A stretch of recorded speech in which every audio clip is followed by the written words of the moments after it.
When the gun was unveiled at NRA headquarters in Fairfax, Virginia, people began to scrutinize it. And some folks wondered why it was so short. Why is the barrel so short?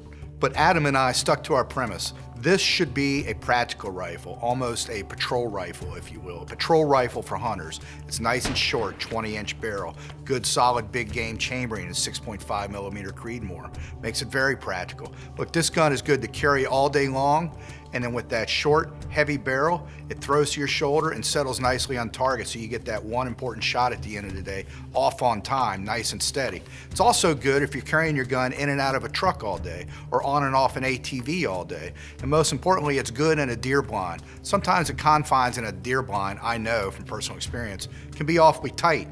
But with a short gun like this, it's easy not to bump the walls and scare all the deer that are surrounding you. We put the rifle through its paces at our indoor range at NRA headquarters, and Adam and I made note of some things we liked and didn't like. Then we conferred with Remington engineers to make a few more minor adjustments.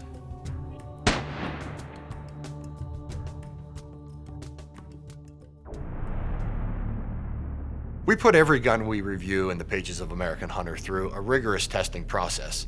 This gun is no exception. We test the function. How smoothly does the bolt feed rounds? How easy is it to load and unload the magazine? Is the safety smooth and positive? Does the trigger break crisply, and what's its pull weight? We also test accuracy, usually at 100 yards, sometimes beyond that, with at least 3 different loads. And we chronograph each of those loads to get real-world muzzle velocities. Maybe most importantly, we test handling. How does the rifle feel in the hands and when we shoot it? Is it balanced? When we bring it to the shoulder, does it point on target? How quickly and smoothly does the rifle allow us to make follow-up shots? We shoot from a variety of field positions to test how the rifle will perform in hunting situations, just like you encounter in the field. Finally, we look at fit and finish. Does it look well made? How's the stocked metal fit? What's the bedding look like?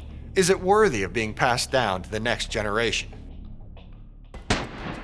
When we were finished, after we made a few more tweaks, we had a Remington Model 700 chambered at 6.5 Creedmoor, and it was a 1-minute gun, capable of shooting 1-inch groups at 100 yards all day long. We attribute this performance to a couple of things. First off, it's a Remington Model 700, the most popular bolt-action rifle in America. It just plain works. Custom gunsmiths use it, bench rest shooters use it, military, police, hunters. It just plain works. We went short and stout on the barrel. It's a 20-inch barrel, but it's not pencil thin. Call it a medium heavy taper. So the bullet leaves the muzzle of a very stout tube that is not whipping as much as it could be if we'd gone with a pencil thin barrel. Inside the Bell & Carlson stock, we have full-length aluminum bedding. The action is mated very tightly to this to keep it from torquing under recoil during the stress of the bullet firing.